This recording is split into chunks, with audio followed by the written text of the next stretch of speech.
I got my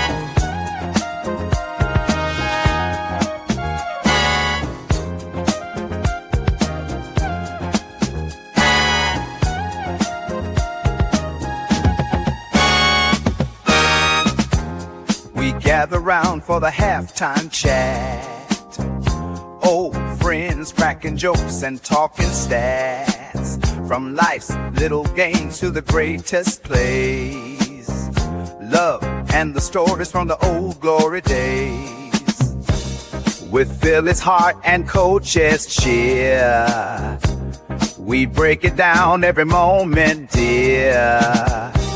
Life is a team and we've got the plan.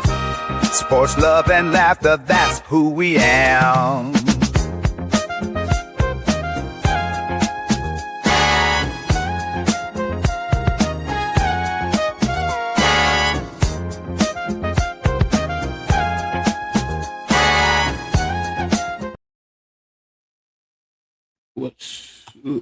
What's going on, everyone?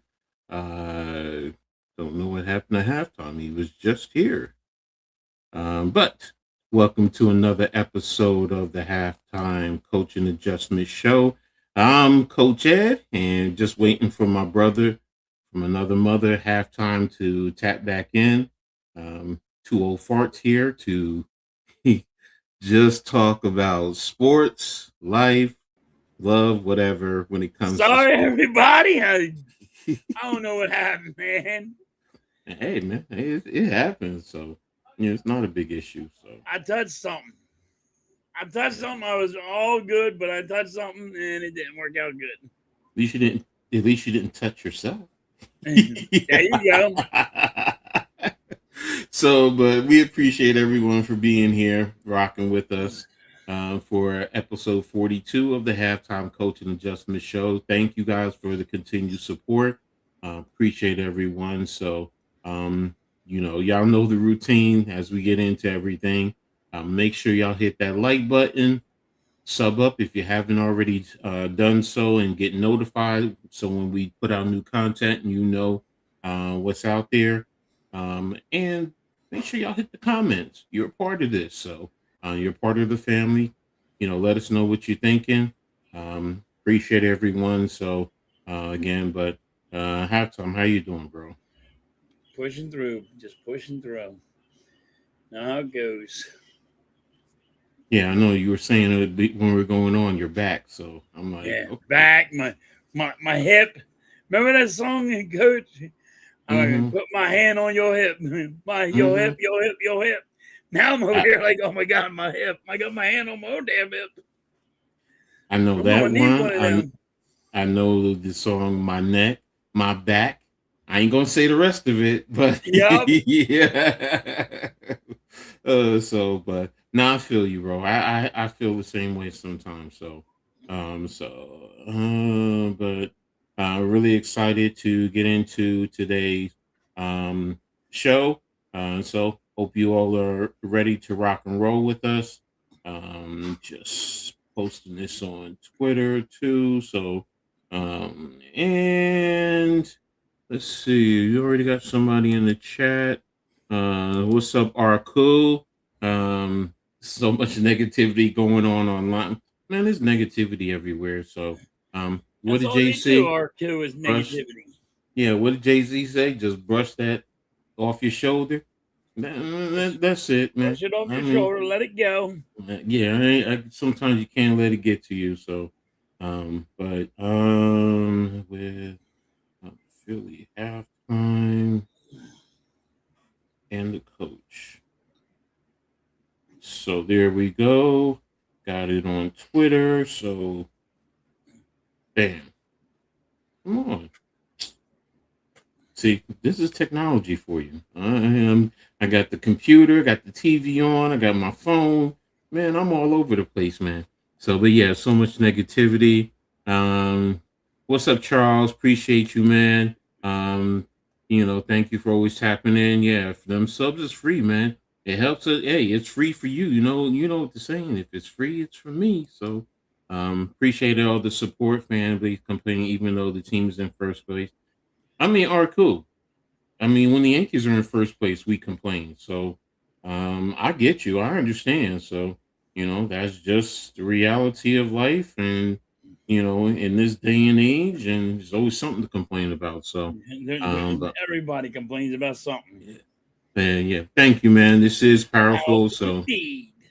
it's not been perfect, but they found ways to stay afloat. Yeah, there you go. Look, you can win the championship and probably people will still complain. So, but but let's go ahead and get into it. Oh, that's what I forgot. I know I was forgetting something. I was forgetting the music. I said I was going to put on some music.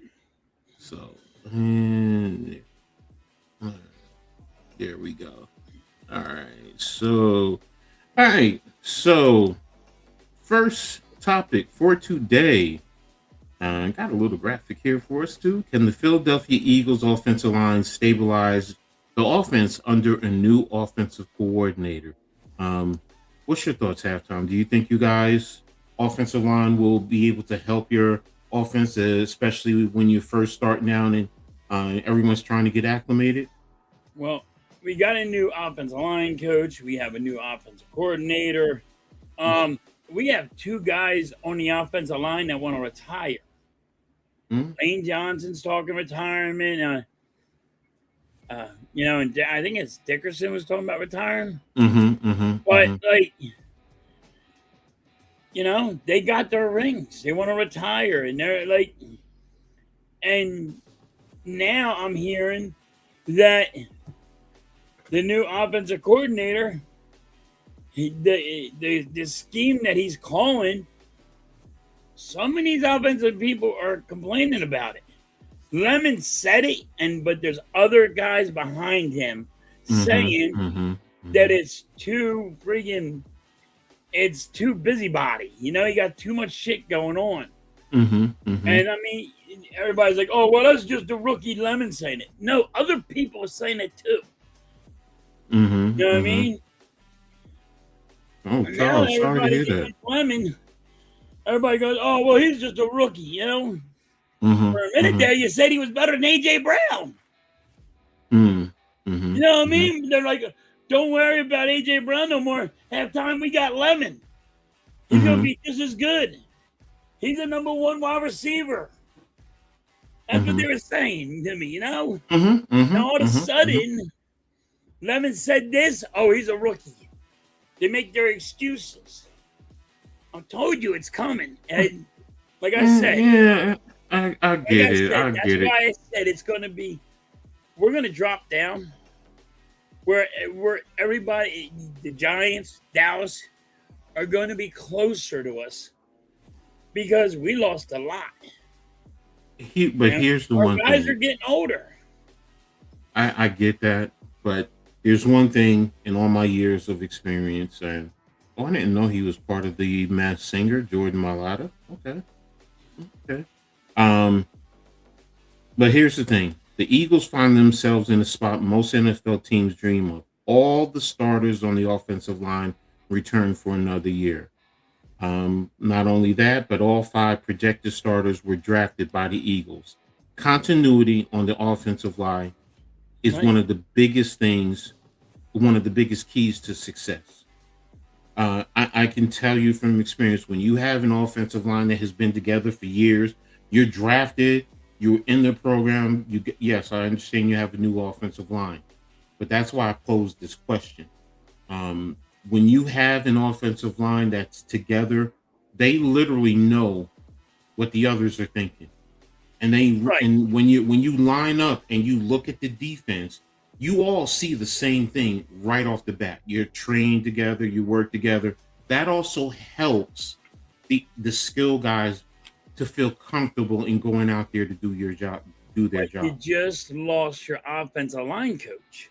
But you have that has these guys set up a certain way. Now you have a new guy, and they're going to go to him and say, hey, well, this is what's happening. Now you're a coach. So the player is going to go up to you and say, well, this is what's happening. This is what we got to do. And in his mind, he'll be like, no, just do it my way. Well, yes, and that's a butt of a heads. They're going to say no because you're wrong. Or, you know what I mean? You don't know that for a fact. You know what I mean? You know, sometimes that happens. Yes, you're right. It does happen like that, but And it that's happens why. that fast, too, But in the game. this is a veteran group.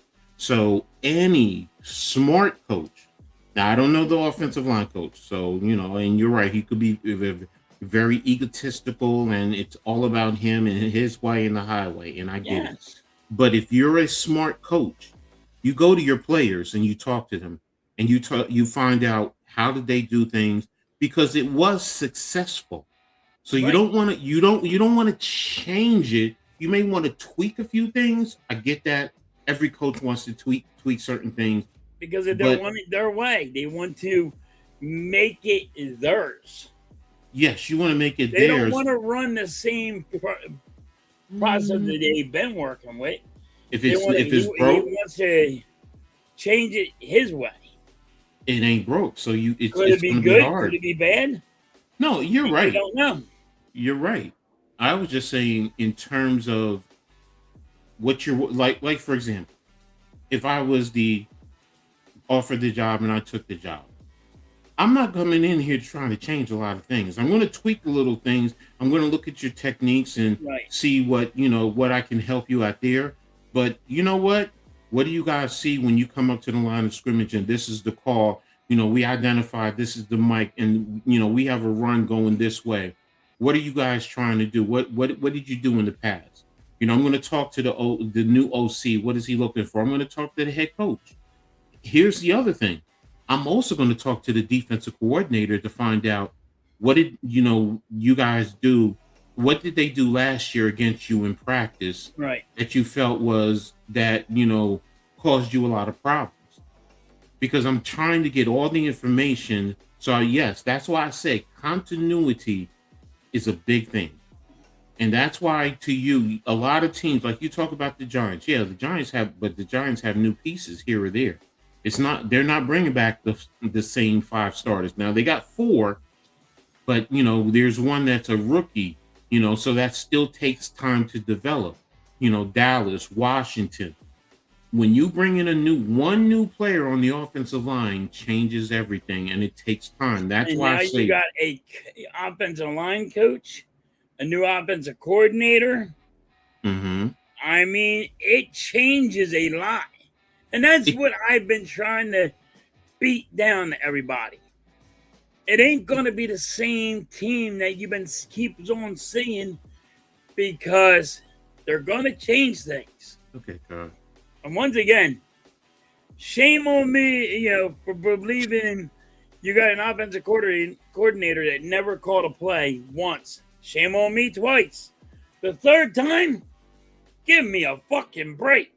Well, let me ask you this, because you're saying change, and I guess what I'm looking at is simple adjustments, because change means I'm totally taking out the whole philosophy. Period. Case closed. And I don't think you can do that. I don't even think your head coach would allow a new offensive line. You're going to explain to him, look, put your twist on things, yes, but don't come in here changing the whole system.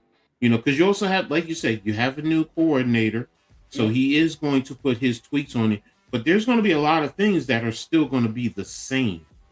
So, what did he say? Oh, serious. Oh man, Charles, that's wow. Update from Nassau, Bahamas. On yesterday's, a plane crashed in North Andros, one of our family islands. Man, that's sad. Sorry to hear that, man. Praise. Thoughts and prayers. Sorry to hear that. Yeah, man. Oh, wow. I mean, never want to see or hear anything like that, man. Especially in down in the Bahamas, Right. place like that. So but again, my thoughts and prayers are with you all. So you losing to the Mets on Thursday. 6 of the persons from a local band. Oh wow. Yeah, I'm praying for you, bro. I hope you you get through it, man. So so and their families, man. So, but it is tough, man. That's a tough one, Charles. Yeah, definitely. So, and again, like I said, our thoughts and prayers, hopefully, everybody watching can send up some prayers. And, We're there. Thanks, Mr. Philly Halftime and Mrs. Halftime Coach. You're welcome, man. And, we're still family. Whether directly or indirectly, Yep. we're family. So, we're Always supporting. here. Yeah, definitely. So, you guys are here for us. So, Yep. we're here for you. So, but back to the Eagles. Um, but I do understand where you're coming from, and I understand the concerns. But when you have a offensive line that's still intact, their ability to pick up the new information, it's not going to be as drastic as some may think, even with a new coordinator and a new offensive line coach. And don't get me wrong, that has an impact. Yes, it does. But you have the five guys who go out there on the field, and they're the ones that produce. The coach can coach and give you information, but it's still the players, and they're going to go out there. And that's why I think you guys have a great. Yeah, but even if the players are disagreeing with the offensive coordinator, Mhm, not like in the plays, that could be a mhm. problem. You know what But I mean? what You're what like, I'm okay, I go listen to this and do my job, but we should be doing this play, not that play. well, I guess what I'm getting at is because really, to be honest with you, all the plays are the same throughout the league. Right. Power is power. Yes. Yeah. Zone, They might have it inside zone. named differently, Yeah, but it's terminology all is the same. different. It's all the same. So that's why I say, and you have five guys they've been to war together. So it's not like you're getting in a new guy. So that helps in the adjustment. So that's why I said, can the offensive line help stabilize during this transition? And I think for you guys, you're in a good position because you do have the offensive line that can help stabilize what Yeah. you guys want I to mean, do. they're still good and healthy. Yes. They Yeah. just might want to retire, but they're still good and healthy. Yeah. They wouldn't want to retire because they're feeling old. That's all. Mm-hmm. And But go ahead. like I'm a guy that beats a dead horse, I guess you could say, on this, because Mm-hmm. shame on me once, shame on me twice. Mm-hmm. Mm-hmm. Mm-hmm. Fuck the third time. You ain't No, I hit me get with you. this I get you. I get going you. and give me a guy that never called a play before. No, I And I got you. got a And that, quarterback that don't know how to call an audible. here's another thing that helps you guys. Next to Malata is Dickerson. And the Yep. two are so close on and off the field that Dickerson was the best man that Malata was Dickerson's best man at his wedding. Now Yeah. that's something that you just don't. That's a That bond. That's a tightness. yeah. So that's why it's like, and when I was reading it, I'm like, wow, that's Yeah, something but that's Dickerson's got to stay healthy. no that's fair. That's fair. He Um, don't stay healthy. Now it says in the mix where I wanted to get, you have veteran Fred Johnson, who's in his fourth year with the Eagles, ninth year in the league. He's a rotational tackle. Um, you also in the fifth round, you selected Drew Kendall. Um, he's an interior offensive lineman who saw the field as a rookie, playing in 7 games, starting at one at center. So he's still coming into his second year. He wasn't the only offensive lineman. You also had picked up Michigan's Miles Hinton, who I know was good. The tackle spent the true on the injury. The 6'7" does have experience with some Eagles teammate protecting quarterback McKee when the two were at Stanford. And the third offensive lineman to be drafted was Cam Williams out of Texas. Like Hinton, the tackle started 2025 on injury reserve, but was active for 18 against the Commanders, playing 51 snaps. So they look to separate themselves. And then my boy, Alan Pierce, is another second year tackle looking to make the roster, spending the time on the practice squad. The point I'm making is you guys have Willie Lampkin, but you guys claim Willie Lampkin, another guy who played at Rutgers. even though sparingly. So, Yeah. you guys, you gotta get talent, and you have Right. the veteran leadership there that's going to help you guys during the transition. So, and look, you're going through a lot of coordinators, but you guys are still up there tops in the league. Yes. That's why I say with the offensive line, it's key. It's going to help you in the transition because as long as they do their job, guess what? Your running backs will be able to run the ball. Yeah, they're going to run. They're Your going to. quarterback, I think Barkley's going to have a good year this year. yes, and then your And we quarterback. have Look, Tank Bigsby, and I think he's going to have a good year. you got Bigsby. You'll be able to use your tight ends. You'll be able to look. I understand there's a change of wide receiver, but it's not to the point where you're losing everyone. Yes, you're losing a very important and key player. Don't get me wrong. Well, But you still have other players who are going to produce. So, right, but now AJ Brown got double teamed all the time. Sometimes, yeah, they got 3 guys on him, spying on him like up top or something. Now they don't have to. Teams don't have to do that. They don't have to double team nobody. But you can use that to your advantage, Halfdog. And here's why. You knew that you had to have multiple eyes. You knew you can roll coverage wherever Brown was. You would roll to him. Now Right. you could say Smitty may be your primary, but Yes. then again, you may spread. This is the other thing. You can now spread a defense out a little bit more, and you can open up cracks in their defense because defenses have a tendency of trying to roll and take away your number one as much as possible. So now they're going to double. Now they'll take away Smitty. Well, doesn't Smitty he's not going to always be on the outside. He can move around.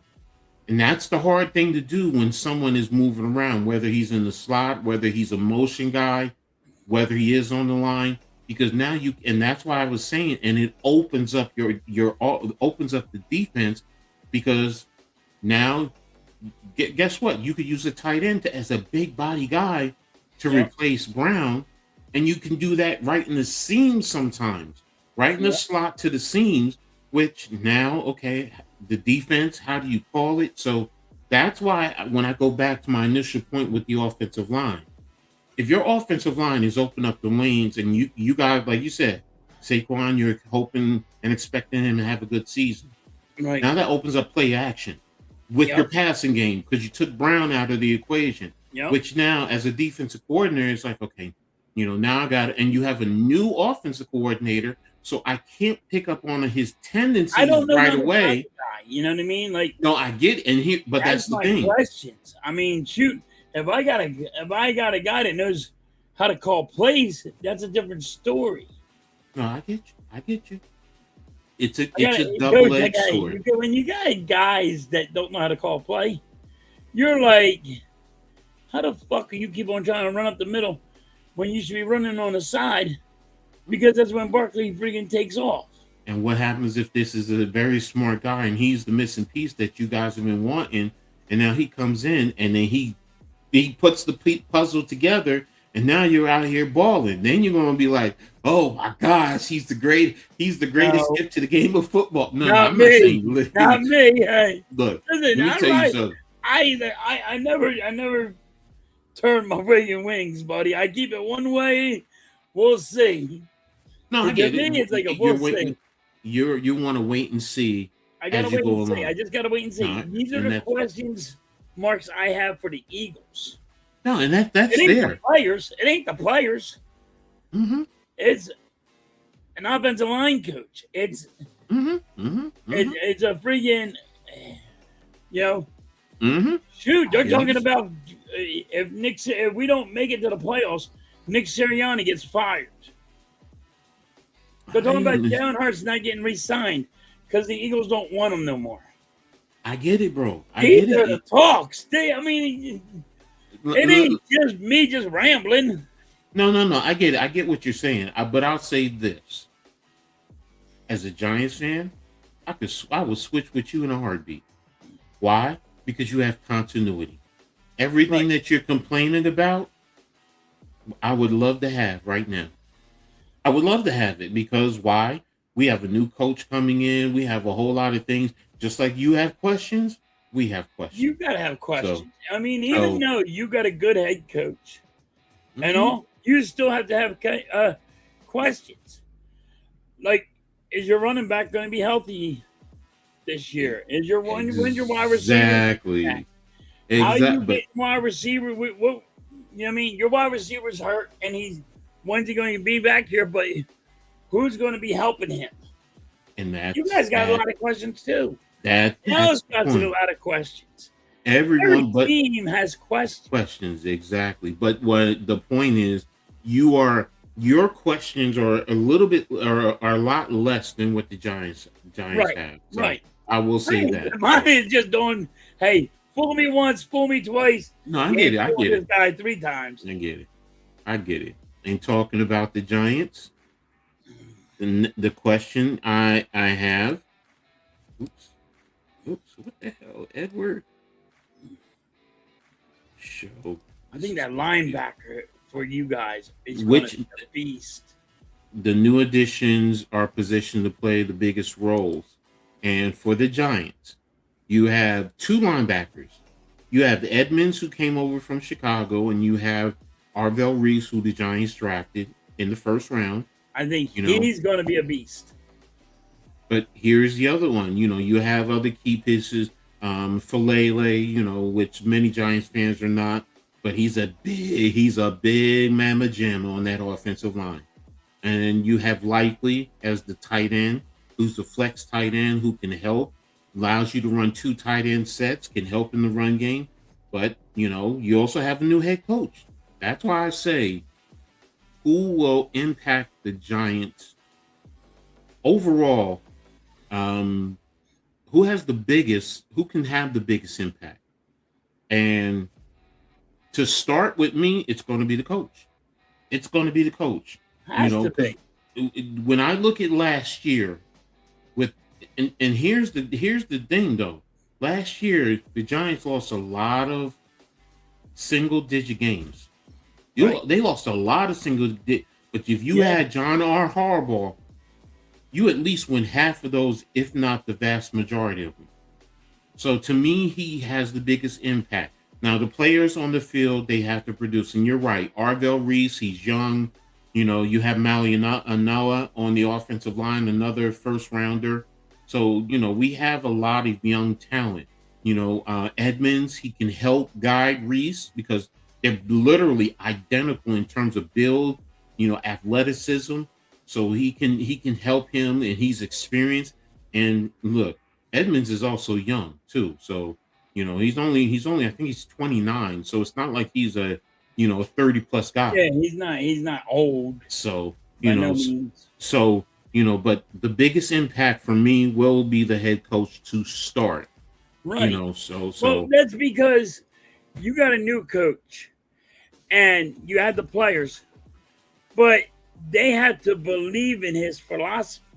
And the coach has to believe in the player.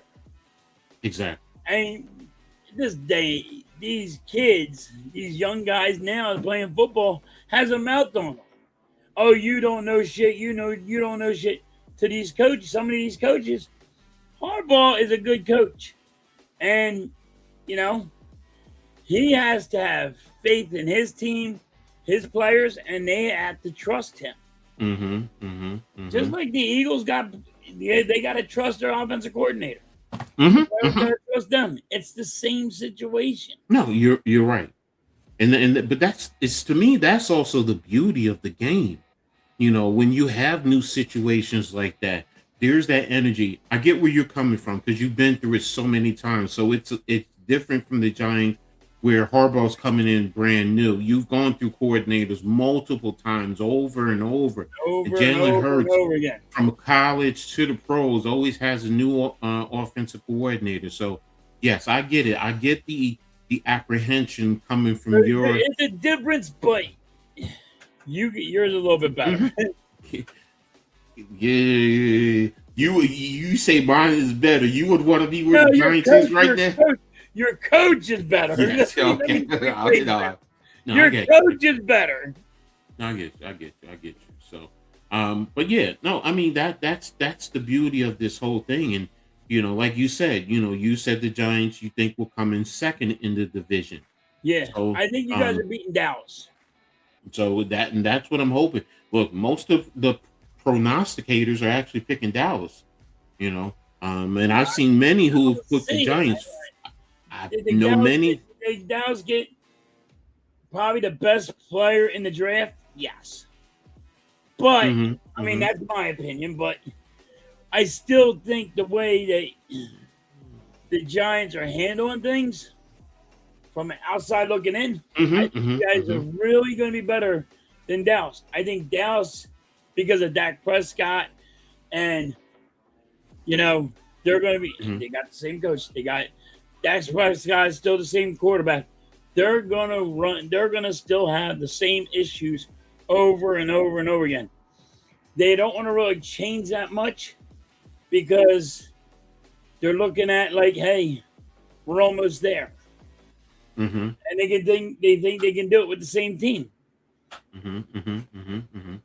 And you got to make those. They should have made a big splash, but they didn't.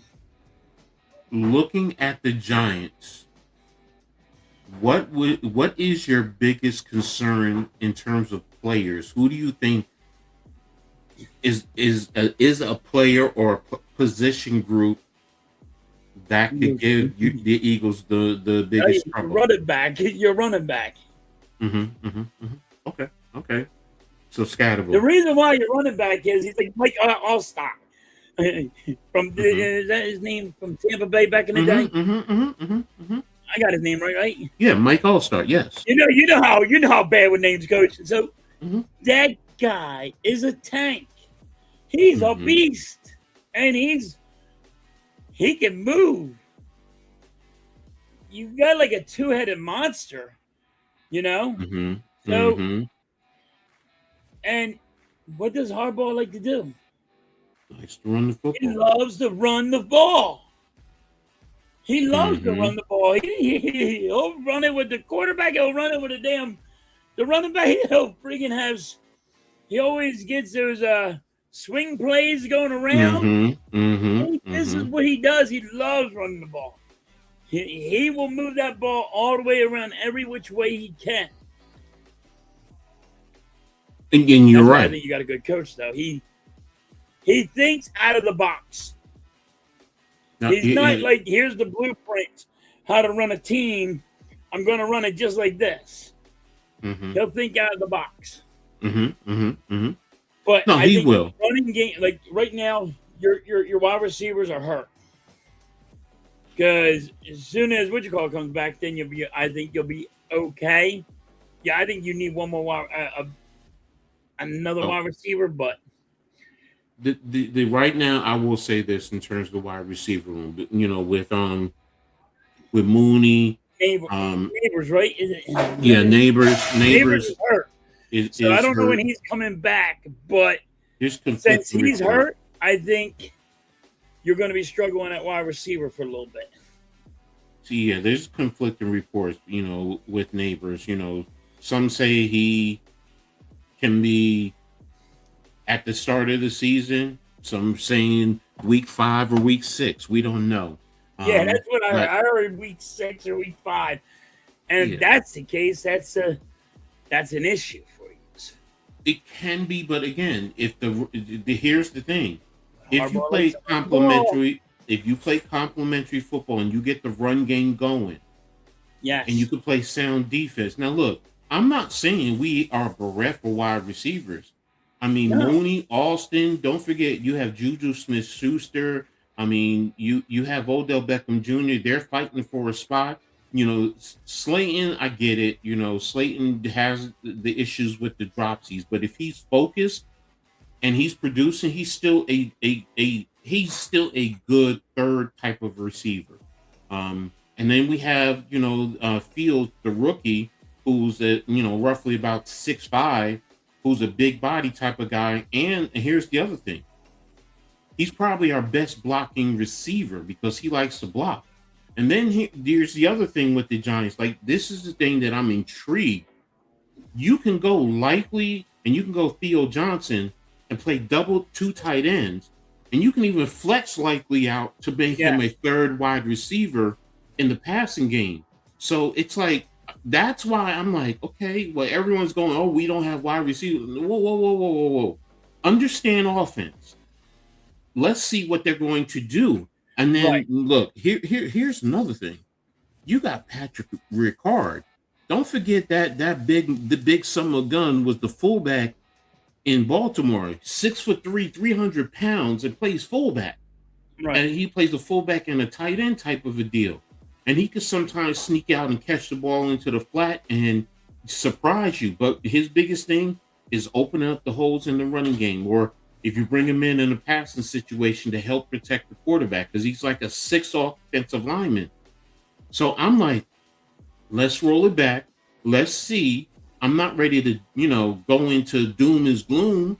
I'm also not saying the Giants are going to the Super Bowl either. I'm like, I want to see, just like you. None of us are going to the Super Bowl. I'm saying our division, I was saying our division is real close. And I always said this year, it's a one-game pony.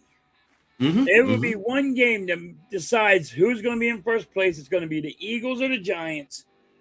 It's going to be like Dallas is going to be one game away from being in second place. I think it's going to just be so close. But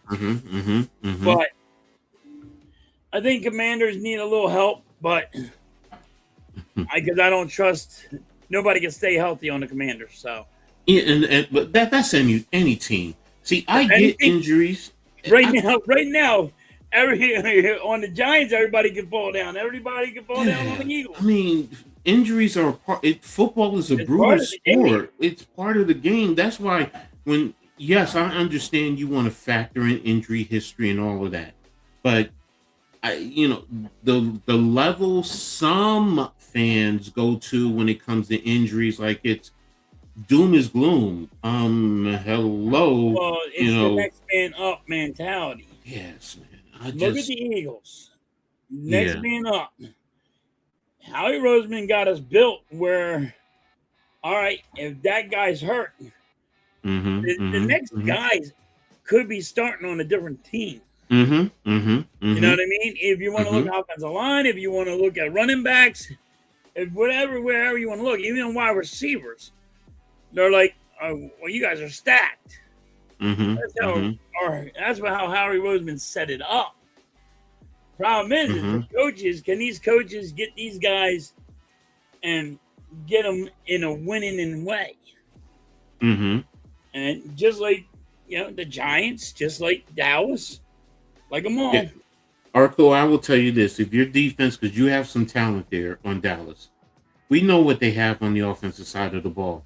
If their defense, the best freaking guy in the draft. I disagree. I think the Giants get. I'm not saying. You said the best. I thought he was the best. I thought he was the best. To me, it was Reese. It was always Reese.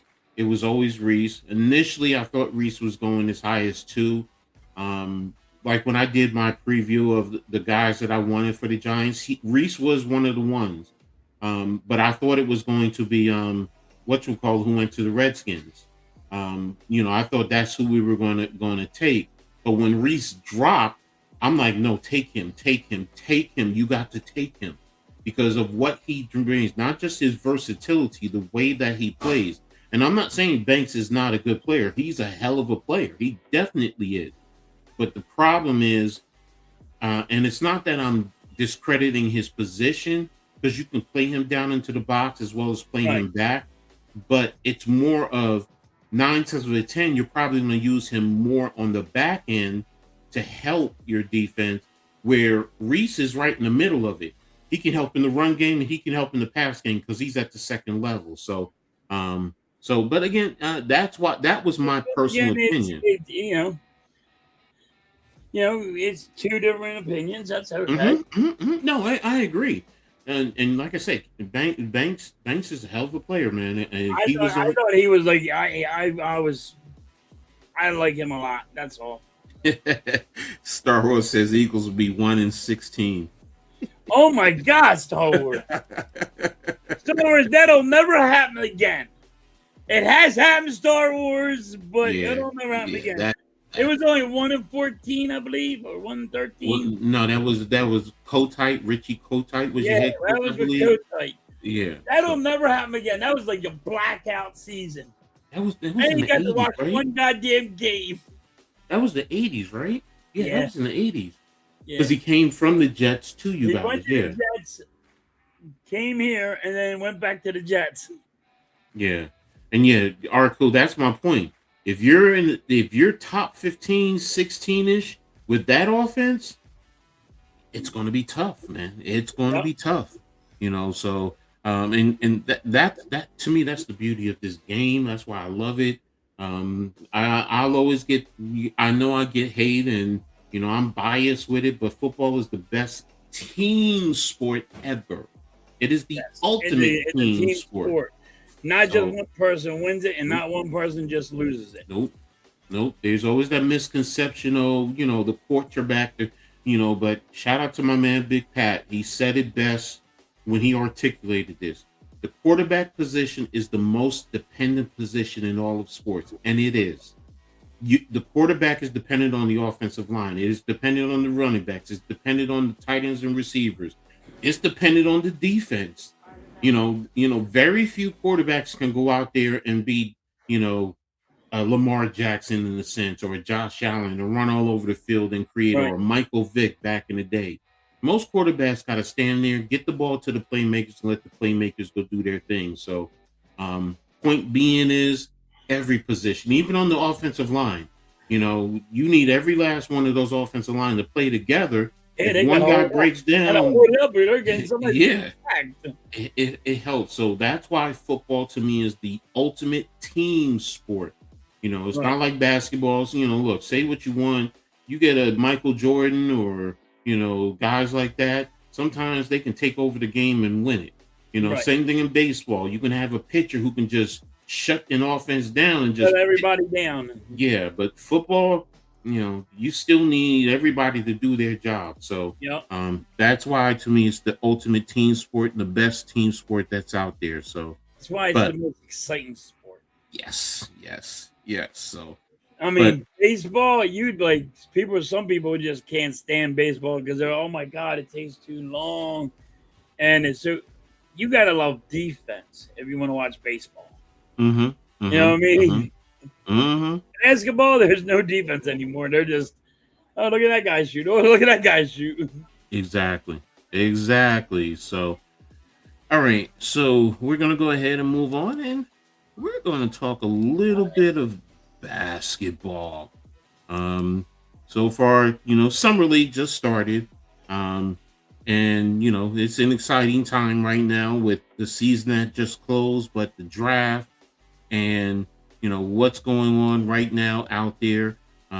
You have what's his name, Phylon with Philly. You have Jack Cahill for the Knicks, who they drafted in the second round because they didn't have a first rounder coming over from Germany.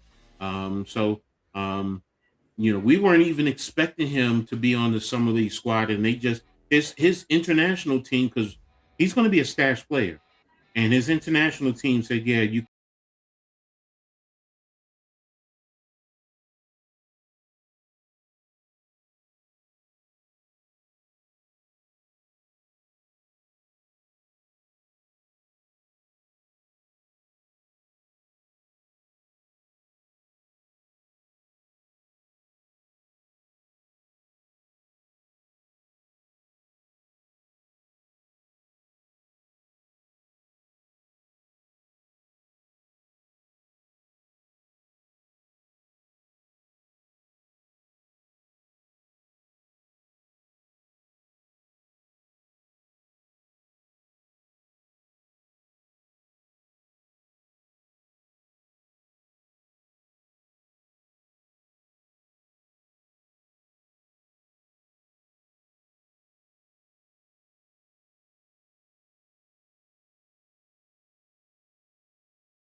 where he finished with 18 points on 6 of 19 shooting with 7 assists in your win. But he's a facilitator, and he's coming off the bench. He's giving you offensive production off of the bench. That's the biggest thing. So I mean, and like they said, he showed a mixture of everything. He was able to get off to a hot start with elite ball handling, creating opportunities for him to score the ball. He knocked down 3 triples and was able to find a rhythm rather than the opposite for the Pistons rookie. So you can do some right there, that tells me everything you need to know. Yes. So you can do. So you right can now, I'm good if you can play defense. Yes. If he knows how to play defense. But here's the thing: he can get you, but halftime he gets you offensive points off of the bench. Right. He gets you offensive points off of the bench. He's someone who can back up Maxey. Yes, he's a rookie. He has to learn the game. He has to develop. But you have veterans around him. And here's the other thing: at times you can play him with Maxey. You can play him with Edgecombe. Right. You can put him in with the vets. You can sometimes put Brown. You can put Jaylen Brown with the second unit. To help him with some with the offense. And he grows and he develops, and teams are going to key in on him. But he's shown he can put the ball in the basket. That's the biggest thing. And that's why, as long as he can play defense, yes, I'm good with it. Look, you don't need him to be a lockdown. You just need him to be serviceable, on the defensive end, and not to be someone who teams target and isolate, and he can't hold his own. He's gonna get beat sometimes. So that kind of hurt us. Yeah, but you guys picked up other things, other players. Where was the other man? Being able to do little things important, especially for me coming to this team, being able to take pressure off the other guards and being able to find other guys. This is what I was looking for. I feel like that's one of the most important things. And once you get going, guys starting to step up and create opportunities for your teammates. So being able to be unselfish and share the ball, I feel that's a great skill for a guard. And that's what you need on your second unit. That's what you need. You need a facilitator, because now, guess what that does? That takes minutes off of Maxey. You now can put that on him, and you save Maxey for the playoffs. You're not wearing him down. You don't have to wear Maxey out no more. Maxey, what is he doing? 40 minutes or something? Yes. So Maxey don't have to be burnt out. And that's the thing. When I saw that, and every some Sixers fans were talking about it, and I looked at him like, oh, the kid can play. When Mitch said it, I was just like, yeah, the kid can play. Okay, so he's going to be good. Yes, he's not going to be the key player right now. He's got to learn and develop. But by the end of the year, what you want to see by the end of the year. Now, I'm not going to say he's going to be a Dylan Harper, but if he can start being in that mold, and he can give you something like that, you wouldn't take that? No, you would have. You're going to take that, but yeah. I mean, can he do it though? No, I get you. I mean, you got. I mean, like that's be like the hope that he could do that at the end of the year. Mm-hmm. By the end of the year, if you could see something like that, mm-hmm. But is he that? Is he going to be that? Mm-hmm. Mm-hmm. What's up, Carlton? Thanks for tapping in. Appreciate you. Again, everyone, thanks for being here. Appreciate everyone for being here. Make sure you guys hit that like button for my man Halftime, for me, Coach Ed, for the Hardcore Sports Network, the Aboriginal Sports Network. All that information is in the description. If you're on X, give us a little heart. If you're on Facebook, give us a thumbs up, man. It helps. Hey, it's free, man. If it's free, it's for me. If you did that and you can get free money, I think you guys would be blowing us up. Ding, ding, ding, ding, ding, ding, ding, give me my free money. Well, guess what? It helps us anyway. So just help us out. Hook a brother up. But next I want to talk about is K-Yo. I hope I said his name right. Now, he wasn't expected to be here for the Knicks. Like I said, he was expected to be a stash player. And now he's coming in.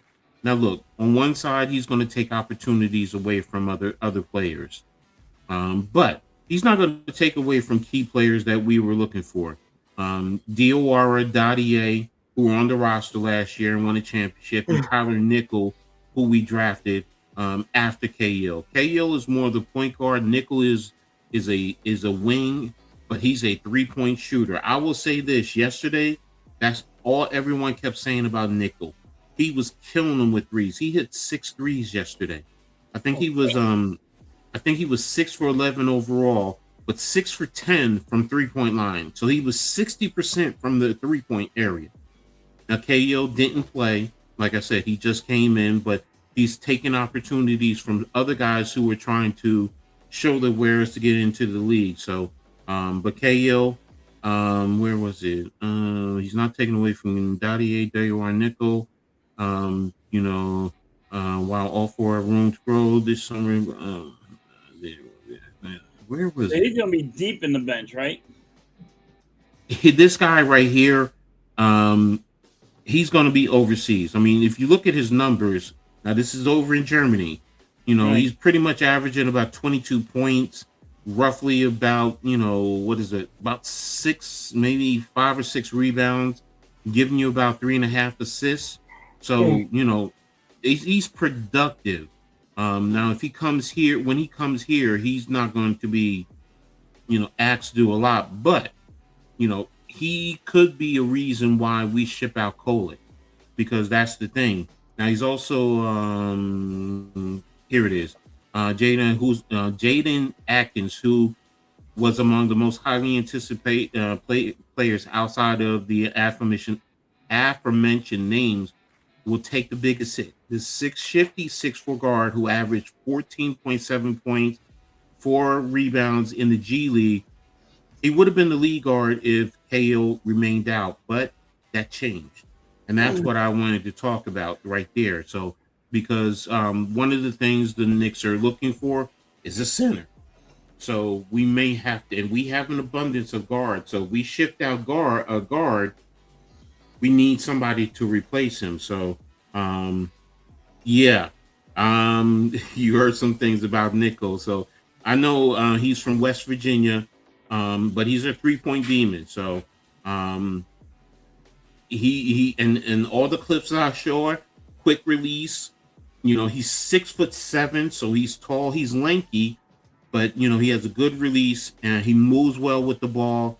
You can set him up for screens. He has to work on his handling, but he's a shooter, and that's something the Knicks. You saying he needs to get to the gym? Yeah, he needs to get and put some muscle on. Yeah, you can't say lanky. Come on now. Yeah, Carlton. That's what I'm talking about. Nickel. His name is Nickel. And he was in Vanderbilt. Yes, this is the kid I'm talking about. So, if you go look him up, Nickel is the kid who I'm talking about, and he can play. He can play, and now he's going to be deep on the bench. He's going to develop, but what it also does is sets up for the future, where when certain guys who are making money are gone, or you trade certain guys, he's going to get the opportunity. And the Knicks have been doing a good job, and that's some of the things that I'm looking for. And I know they play later today, so I'm going to be trying to keep tabs on that. But I'm liking what I'm hearing. I love the highlights that I saw of him. Now, Diawara, who, I love, he had a bad game yesterday. But you know what? It's summer league. I'm expecting him to probably play 1 more, maybe 2 more games, and then shut him down. You don't want to cause any injury. Yeah, Kolek is nice, but you know what? If you have what's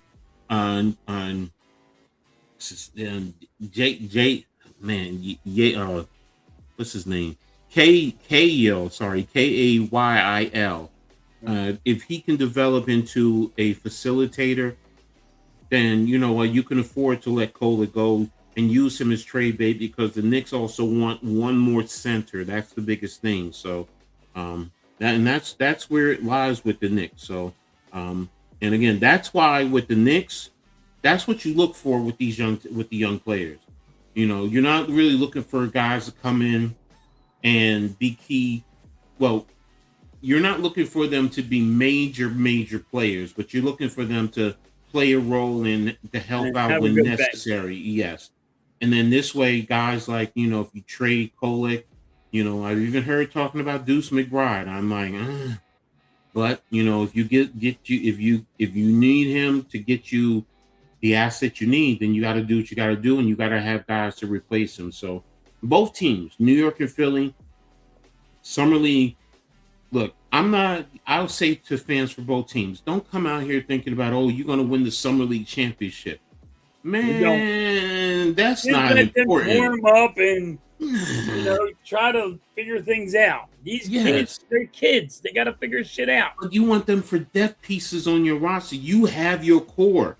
Sixers have your core. We have our core. So right now, get you some role players who really, they're 10, 11, and 12 on the bench. That's really what you're looking for with these guys. And then you go from there. So, but hey, there's a lot of basketball fans. They just love basketball. And that's really what it boils down to. So, but right now, I'm going to hit it with the question of the day. I wanted to do that now. So we already did the Summer League, get the football out of the way, and then we'll come into, oh man, what did I just do? Okay, yeah. Okay, so question of the day. Now, y'all know me. I usually get some really deep questions out there. This one is deep, but it's sports related now for a change. So the question of the day, do you think true sports greatness is born out of natural talent, or is it 100% mental toughness and obsession? What do you think, Halftime? I gotta go with mental toughness, because there's some guys that can just take an ass whooping.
Jordan had natural talent. There's no denying it. You could look at him. Talent.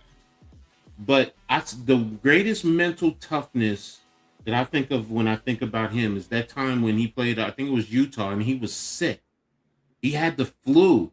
And he went out there and wasn't his temperature like 105 or something? Yes, something like that. It was a crazy number. He should be in the hospital.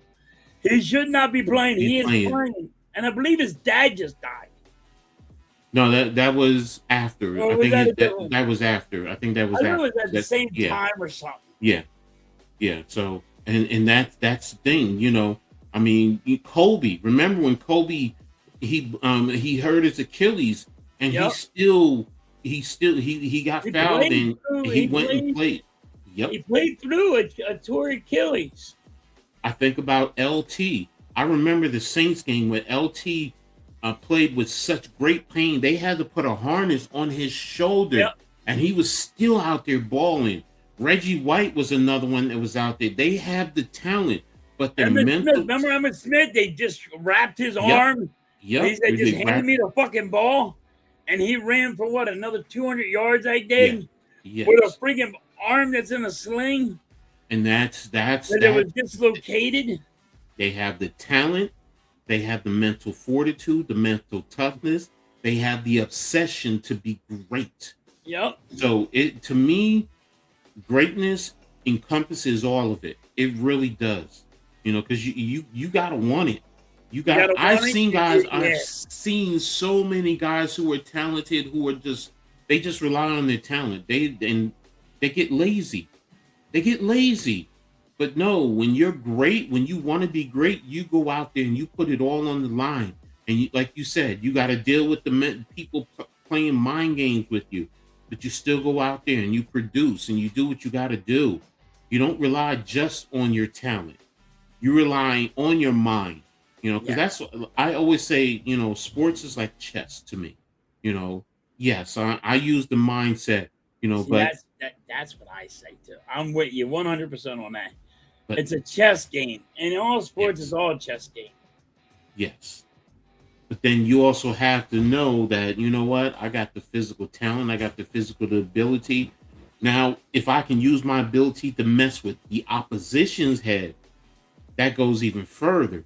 Now, where am I at? Where's he at? Where's he at on the field? What is he going to do? And look, guys talking to you, and then they talk to you, getting into your head and getting you scared, and then Larry Bird, one of the greatest shooters, and he tell you, I'm gonna go right over here and I'm gonna shoot it, I'm gonna bank it off the backboard, and it's gonna go in, and you can't do anything about it. And what does he do? He goes out there and follows through. He talks the talk, he walks the walk. LT, Reggie White, two of the. Hey, Reggie White say, "God bless you," because here I come.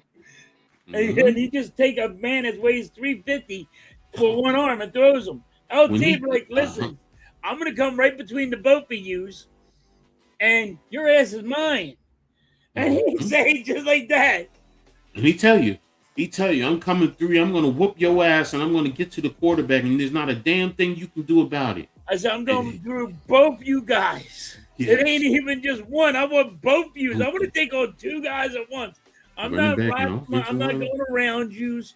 I'm coming through you. Yes. And they're like, oh, yeah, okay. You're going to talk your shit. And there he goes, right through him.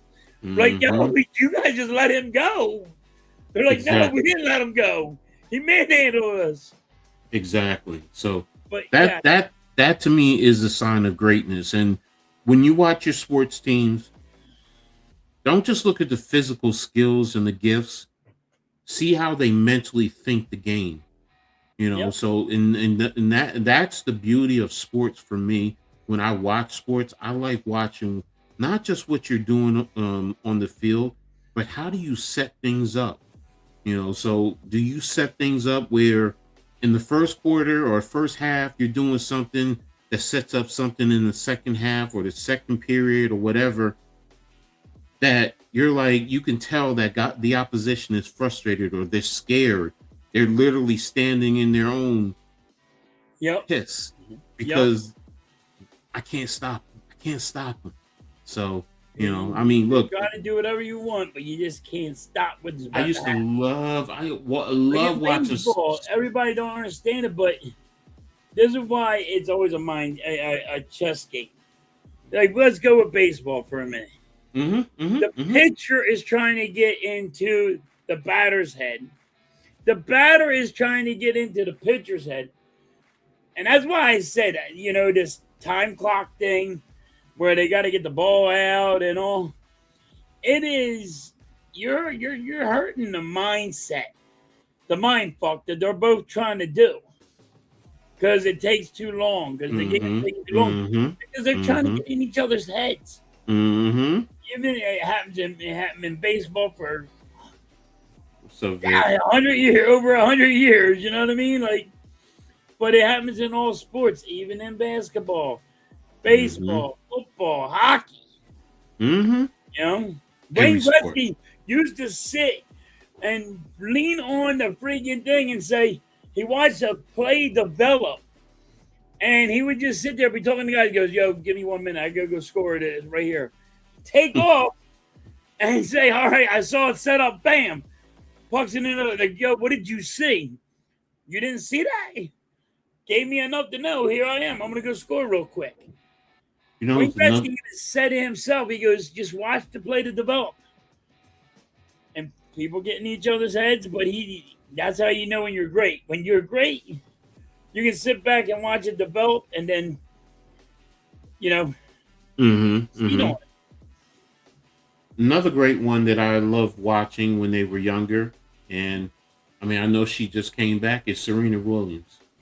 You know, if you ever watch tennis and you watch how she drives herself and she pushes herself, how she sets up certain plays where she's attacking one part of the court, and then she's going to the other end, and now she's making the opposition run from sideline to sideline, you know, and then sometimes she comes with a nice little chip lob, you know, and you can see how they're frustrated because they're expecting her to hit nothing but power. And now she comes. And she puts it over the net. Yeah, and that's the thing. It's like, that's what's so great. You know, there's talent. You see it. Yep. Yes, and I love the talent. I love seeing the execution with the talent. But now when you add the mind into it, that's why you encompass everything. You know, so in the obsession, yeah, Kobe was obsessed, man. He was obsessed with being great, man. To me, he probably was the most obsessed. Some people say Jordan, but you know, Kobe was just he was the beast, man. He was the beast. You know who I used to love watching, and you don't get, for some other reason, he don't get enough credit for playing both games. Is Bo Jackson. They give it to Deion Sanders. Bo Jackson did shit that Deion Sanders wish he could do. Oh hell yes! On the baseball field, yes. And like this is what boggles my mind. Everybody gives it to Deion Sanders, but Deion Sanders, was he a great athlete? Can he play both games? Yes. So did Bo Jackson, but I think Bo Jackson did it better. Yeah, Bo was a better hitter overall, and yeah, the dude smashed the bat over his leg. The man ran up the wall, down the wall. Yeah. That's never going to be done ever again. No. I mean, I don't know why they keep on giving it to Deion Sanders. Was he great? Yes. He wasn't. I'm not knocking Deion Sanders. Most people that I know, when we talk about it, we all say it's Bo, because you know the commercial. Bo knows everything. Bo was silly, dude. Come on, like that was a perfect commercial for him. That was the best commercial. Yes. I mean, look at what Bo Jackson did in his rookie combine. Yes. Remember that, coach? He said, open up the doors. Yes. Open up the doors. Why? Because I'm running through and I'm not coming back. Oh, no, Deion did. Yeah, Deion did that. Yes. Yeah, exactly. So Deion did that too. Bo did it. I'm like, yeah. Deion was faster than Bo. That's the one thing I will say. Deion was faster than Bo. Yes. But Bo just had power, speed. But look at Bo Jackson. They made a video game that you could not tackle that dude because he couldn't be tackled. Oh, I forgot about that. Yes, you're right. They made a video game that you couldn't tackle Bo Jackson because you couldn't. Listen, his career was shortened because he wouldn't go down. He took both legs and popped them out of his hips. That's what fucked Bo up. He didn't want to quit. He didn't know how to quit. He didn't no, I'm gonna run. The greatest football player I still remember when it comes to Bo Jackson was when Brian Bosworth, and Yes. he drove him 5 yards straight into the end zone. And Yes. Bosworth was supposed to be the beast, and next thing you know, Yes. you see Bo Jackson just manhandling him. He And it, rocked him so hard. Remember they made a they gave Boz a movie. They gave Boz like all these commercials. Right? They made Boz like Boz is gonna be the biggest guy ever, the baddest. And then one day here's Bo Jackson, and he just made him his bitch. He just hit him so hard. They dude flew. And they're like, all the commercials were like, we would try to make him the beast of the East, and he's over here. We gotta take this stuff down. And he never became the same after Bo Jackson whooped on him. Exactly. So that was a great game.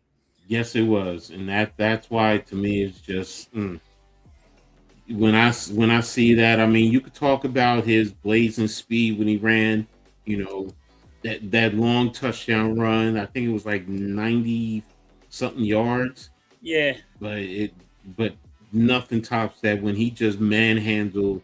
Yeah, when he hit him, I was like, oh. Boz, yes, Boz had the name. He always had neck rolls and the mohawk and the paint base when he was at. Oh yeah, he did it all. He painted his face like he was the freaking Ultimate Warrior, and yeah, he's going to be the man. And then he comes into the NFL, and nah, man, you know. First of all, we know why. At the ass, he did a movie. He was fucking. They were like, "Oh, this is the guy." Well, I mean, and one game destroyed his whole life.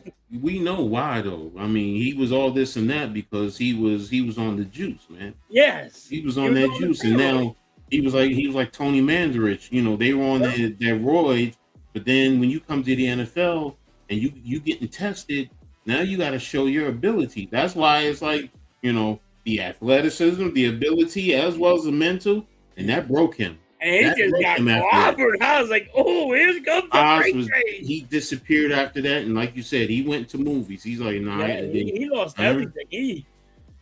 Even if his football career went down the drain, like, yo, you can wait him. You don't be scared of him. Because he's easy to take down. You be scared. You guys see Jack Lambert play. He was scary to. Oh yeah, Jack Lambert was a different era. Well, first of all, Jack Lambert was a skinny ass linebacker, but he was just mean. He was tough. He's the type of guy that, you know what, in a bar fight, yeah, he's the one you want. Yo, can you be on my side? Yes, exactly. You ain't looking at him saying, oh, he's skinny, no teeth, and you know he has that scary face. Yeah. Jack Lambert was back in the 70s. Oh, I know about them Steelers back in the days. My dad's a Steelers fan, so I knew all about it. So, all right. So we're going to go ahead and talk a little bit about baseball. And first one I'm going to talk about the Yankees. And the Yankees have been going through so much right now, up and down, up and down. Yes, they're tops in the American, but they're in second place behind Tampa Bay. But, you know, the question right now they're talking about reevaluating Aaron Judge after the All-Star break. Wow. Yes. And I know the All-Star is the next week or two? Yeah. And he's already been out. He's already been out over a month. I think it's Monday. Yeah. So, and Judge has been out already a month, and they said 4 to 5 weeks to be reevaluated. Because when I first saw that, you know, everybody, he'll be back in 5. I said, no, it says reevaluate. So they're just going to look at him. Then he could be out even longer. And right now, the way the Yankees are, they have no offense. They're very limited. Yes, they scored a couple of runs the last couple of games, but they've been shut out quite a few times. So, right now, I'm concerned because he has a fractured rib. So I get it. That affects your the torque in your twist, when you're hitting. So, he's gonna have to build that back up. Right now, I don't think he's gonna be back until sometime in mid-August. I think he's gonna be out that long. So um and that's gonna hurt New York. I think we lost halftime. But he'll be back. It's gonna hurt New York. And now look, the American League is nothing to write home about. Um,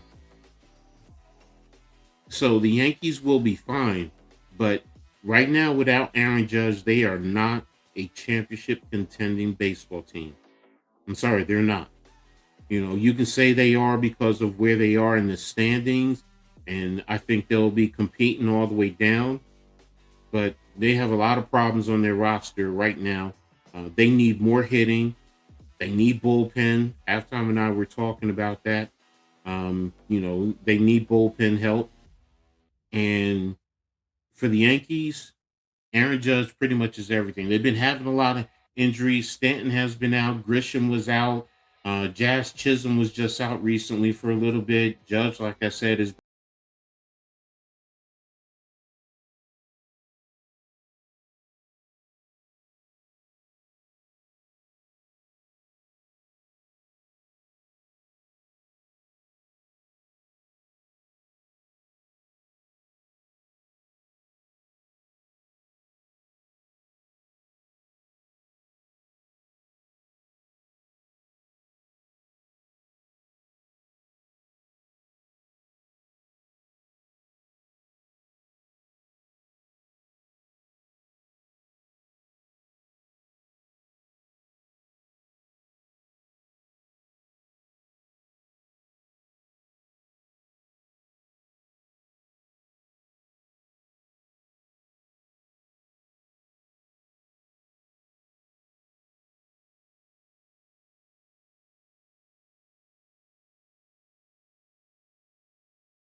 baseball probably halftime. You can attest to this.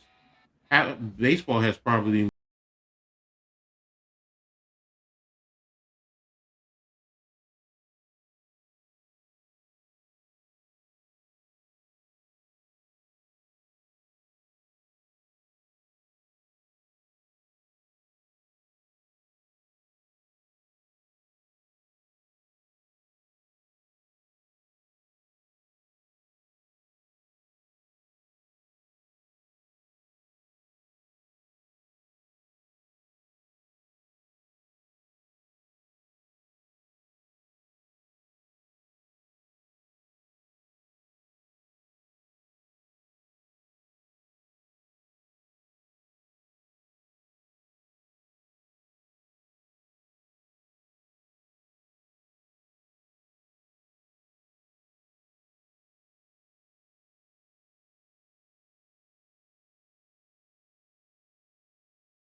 said Aaron Judge. Now that's your perception and that's what you believe. Okay, but tell me where you are.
Charles, appreciate you. Hope you're doing well. If you So, have proof of that, yeah, I'd love to see it. everybody wants to see that one. Because Yeah, then, but if he cheated, they would bury him. exactly. They would bury him. Listen, one of the best hitters of all time is buried. They buried him over sports betting. He never cheated in a game in his life. Mm-hmm. Sports betting when he was a coach, and all he did when he was a coach is, my team is going to beat your team's ass. It is rough on sports. Well, like I said, we can agree to disagree. Lively dialogue, track conversation. No, exactly. That's the thing that we love about this. You know, you guys, look, we can agree to disagree. You're entitled to your opinion. Right. We're not going to, say, be derogatory and demeaning. Look, and then we agree to disagree. Look, We're men. You are allowed to have your opinion. So, I mean, look, okay, I'll say this about betting, which is you see in the NBA right now, because it opens up the door to some nefarious type of situations and other types of things, whether it's drugs or whether it's betting. You can't have either in the game, period. Right. Case closed. I don't care what it is. So should Pete Rose be in the game? We can always make that argument for and argument against. He didn't influence the game, but he still did bet on the game. So and that's the thing. When he betted for his team. He didn't bet against his team. Means he wasn't shaving points. Mm-hmm. Now, that's the only way you can look at it that you could say is the positive. He's not trying to shave points. There are referees in basketball that have been caught for shaving points. I think that's only in college, right? No. It was in the NBA. It was the NBA. It was in the NBA. But there's coaches in college. Referees in college that shave points. Mm-hmm. So.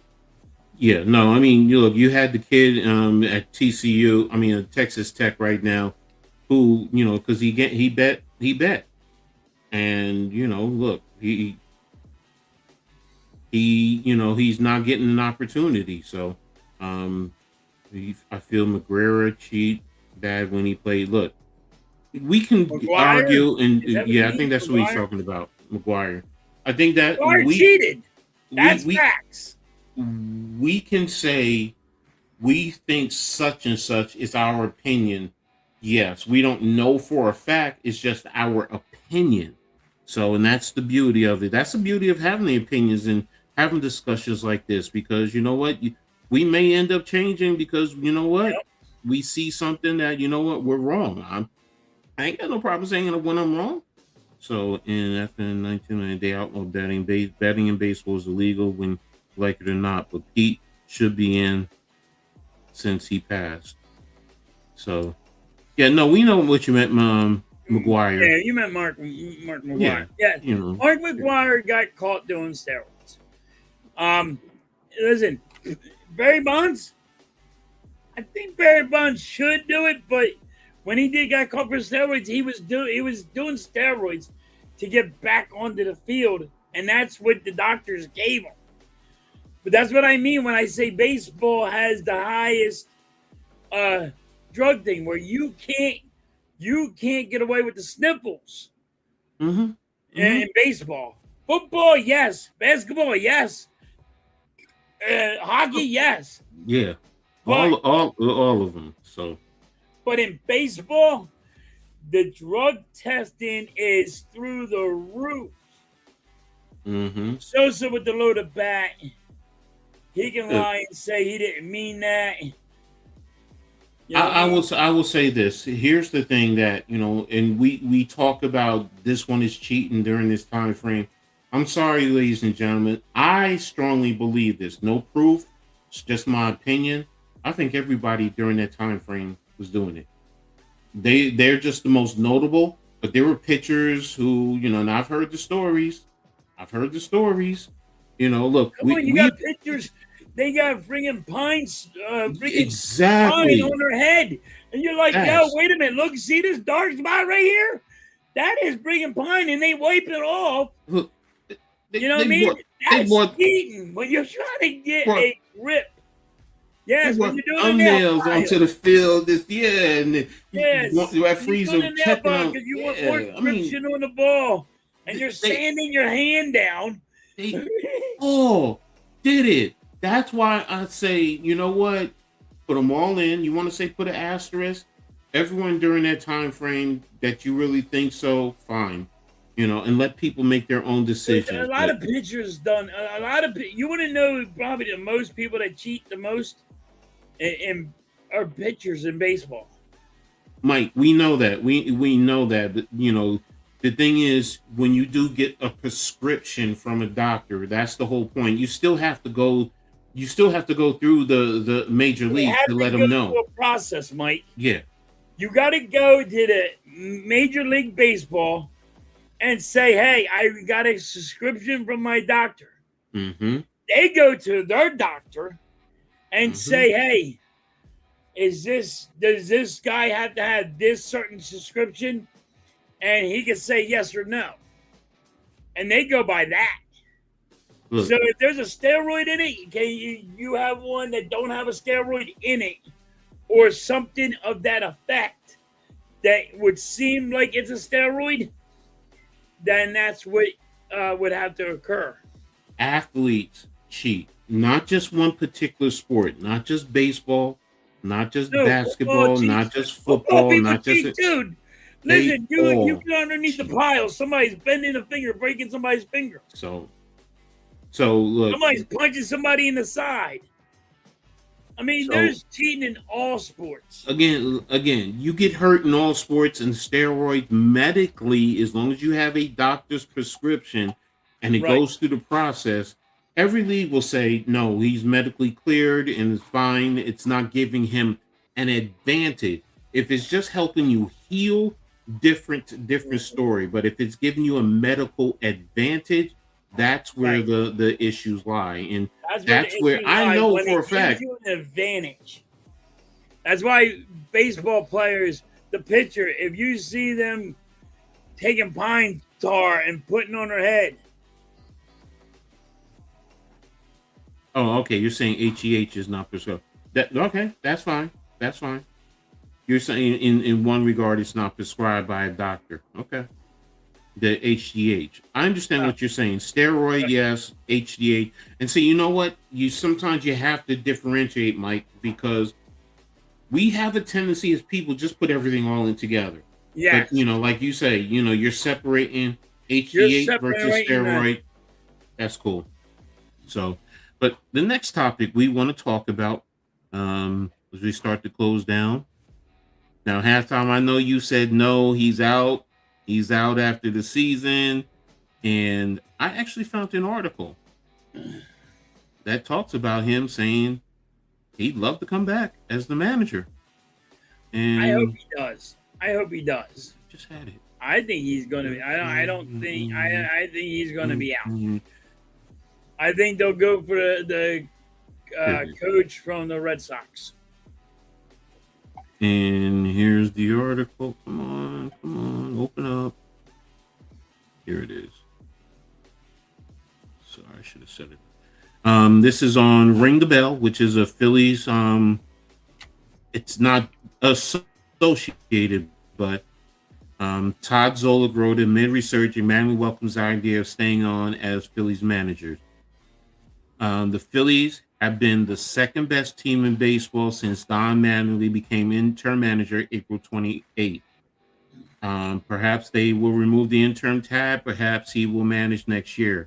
Mattingly would welcome the opportunity. He told ESPN Busters Only before Wednesday's game that he will return next year as a manager if Phillies president Don Dombrowski offered him the job. He reiterated, I like doing it. I didn't come here to do it, but I actually like doing it. I committed to 2 years, right? And in my mind, I told Dave, I got 2 years, right? So at that point, you make a commitment with your family and what's going on with everything that you're going to do for this 2 years. So if that's something that Dave wanted me to do, then I'm fine with it. So there is that possibility. There is. Oops, sorry. Yeah. There is that possibility. Don't get me wrong. He's a good coach. He was a good player back in the day. He's a good coach. Mm-hmm. He plays. He has them actually doing some small ball stuff. Mm-hmm. And I like him. But I think they're going to go with the Red Sox manager. So, I mean, that's my thinking, what they're going to do. Doesn't mean they're going to do it. Okay. Mike says Alex Cora already said he won't return to coach any team. He wants to spend time with his family. They may bring Don back for next year, just for 1 year. Okay. I mean, Okay. that's it. And I And get it. That's what this article is basically saying. So, to me, it's, if he's getting he's you, throwing it up in the air. Hey, I want to be here. He's saying the right stuff. What's mm-hmm, he supposed to say, guys? mm-hmm, Is he supposed to say, hell no, I don't want to manage his team? mm-hmm, Is he really supposed to say that? Like, is he? You think people are going? He's going to say, "No, I don't want to manage the Philadelphia Phillies." mm-hmm. Mike I says know, it's don't not. pay me all that money. Yeah, that's the other thing. So You know he what I says mean? not the Don't pay me all manager's that money ownership to issue. manage the Phillies, because what's going to happen if he takes that a new kind, the manager position? He's getting paid. I will say this, okay? You It's go all all the about way the to the money. world. How much money You you got to go pay? you go to the World Series. It's going to be hard for him not to walk away, because now he's going to say, I'm one step closer, and just a few tweaks, and next year. He gets into the playoffs with this team, coach. It's going to be hard for him to walk away, but it's Mhm. also going to be hard for the Phillies and Dombrowski to let him walk. So you think it's the playoffs? That's why I was saying, if you make it to the No, World Series, I even say playoffs. If he mm-hmm, takes this team to the playoffs, Evan. it's going to be hard for him to friggin' say it's going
He was talking about. What's up, Jason? Thanks for tapping in, man. Appreciate you. Another great content creator on the hardcore sports. Um, check out him and his brothers on stream. Uh,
Yankees The need Royals, bullpen help listen, too. the Phillies are not making a move.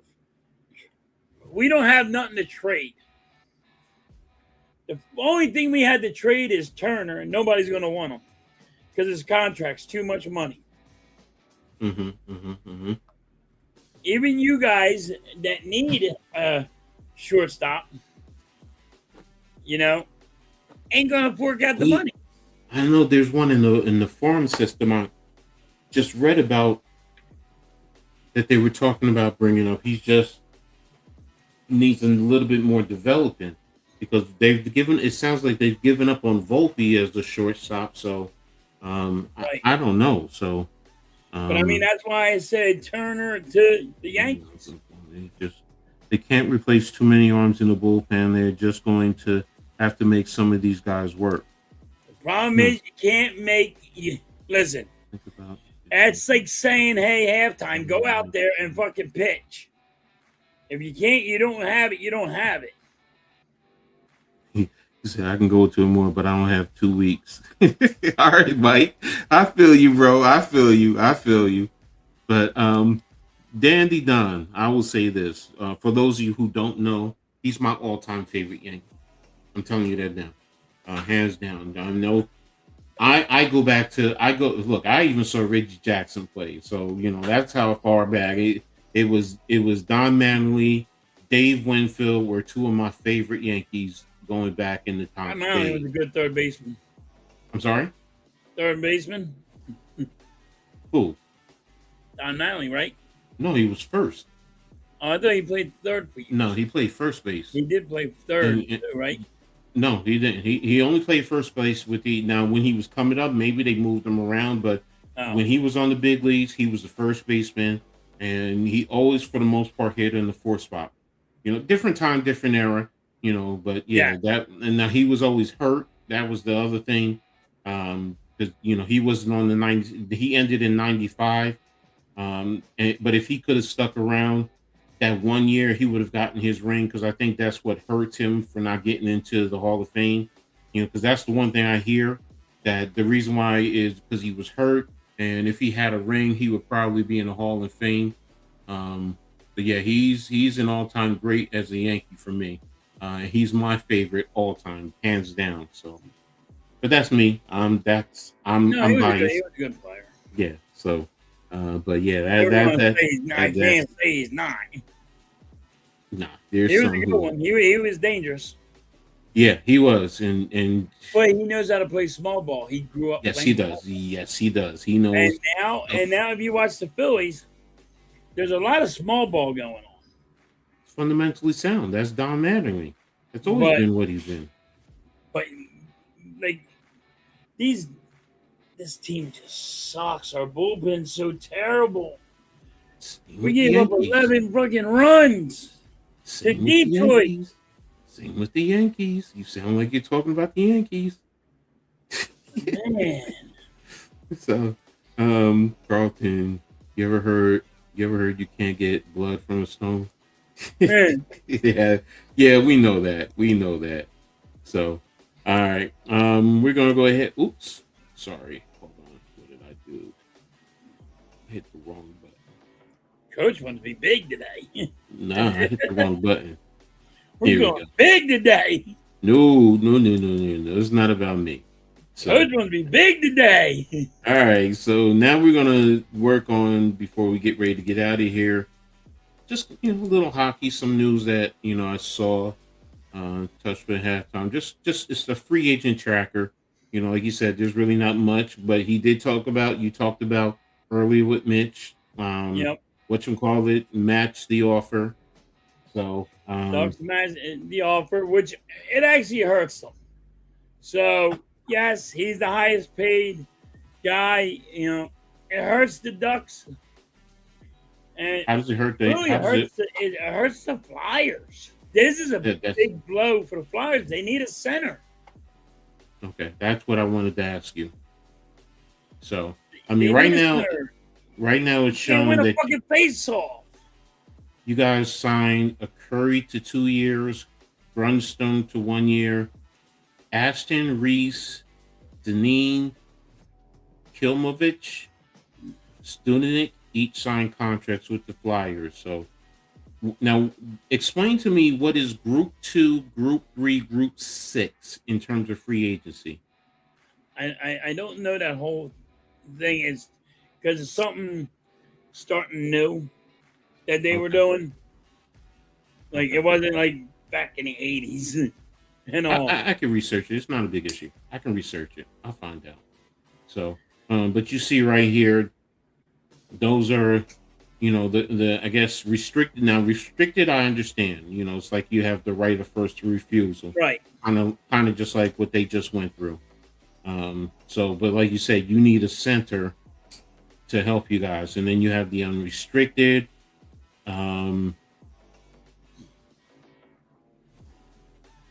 So Grunstrom, you just resigned. Jolson signed with Colorado. Peterson signed with the Kings. Anthony Richards signed with a team in Switzerland, I guess. Okay. All right. So yeah, it means he's not going to be. The NHL didn't want him, so they go down in. But now, isn't there the I guess the minor leagues? All right, never mind. That's what I'm thinking of. I'm thinking about the minor leagues. Right.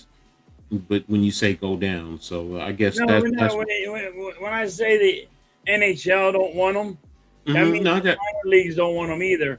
They'll go overseas and play in Switzerland or Russia. Yeah, I got you. It's just the opportunity to continue to play. So right.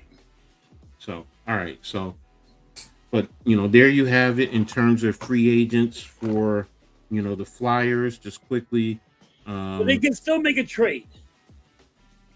They can still make a trade. They need a center back. The Rangers, you got Workstrom signed for 1 year. Leno signed for 1 year. DeGrazio signed for 2. Cholowski signed for 2 years. Golden for 2, and Trudeau signed for 1. I guess they have the restricted. They have 1, 2, 3 Trudeau just signed, so they have 2 still restricted, and then they're unrestricted. I guess the unrestricted Group 3 means they're signed that way. Yeah, they can match offers.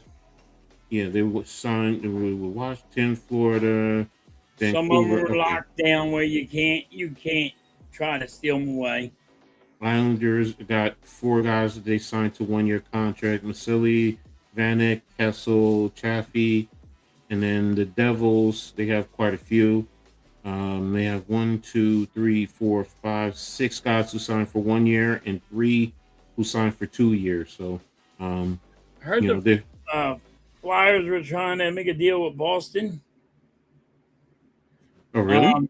To get their center, but their center's kind of old. So, see what happens. They're trying to get a center in here. Hold on, here's teams. That's what I'm going to look for. That's what I should have looked for. And go to the Flyers first. Let me see real quick. You signed Tyson Forster to an 8-year contract extension. Forsberg, yeah. Is that new or is that old? That's a good move, but he's the injury bug.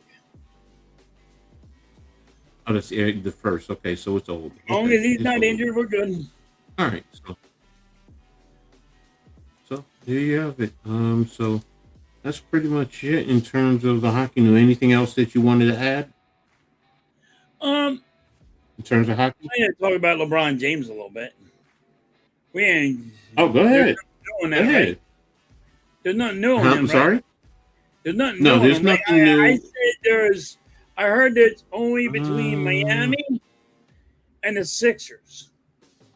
I think he took everybody out off the list. Hold on, let me pull up my phone real quick and see. I'm just trying to find that out, and you know more than I do. Basketball, NBA, LeBron James. Wemby signed the contract extension. When Kawhi is on hold. Damn. LeBron James rumors. Steph addresses pipe dreams. Biggest memories of LeBron. The future. See, this one says it's 5. The Cavaliers, Heat, 76ers, Warriors, Timberwolves, and Nuggets. No, that's 6. 1, 2, 3, 4, 5, 6. I heard it went down. See, this is why I go to you, because right now it said I'm I heard it was only down to the Heat and the Sixers. I'm looking right now on.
This was written yesterday. James' decision leave through trades with, for example, Bobby Marks is saying the same thing. The same teams, and he just wrote this yesterday. Okay. So he didn't wait. No, I heard what I saw was just probably bullshit. Yeah, I mean Bobby Marks. I trust Bobby Marks. He's usually accurate. He's in a. There's certain ones. Shams, Bobby Marks, that said it went down to the Heat and the Sixers. Right? and the Sixers. I thought it was his agent that said it, but I could be wrong. Oh, Rich Paul with the whiteboard. No, that he's just, that. No. After the whiteboard, stupid shit. Oh, okay. I didn't pay attention to the whiteboard thing. Okay. What's up, Nick? What's up, Nick? How you doing, bro? Appreciate you. So, we are so back. But I thought it was his. I thought they had him on on a radio station or something. And they had him on, and he said that it's right down to the Heat and the Sixers.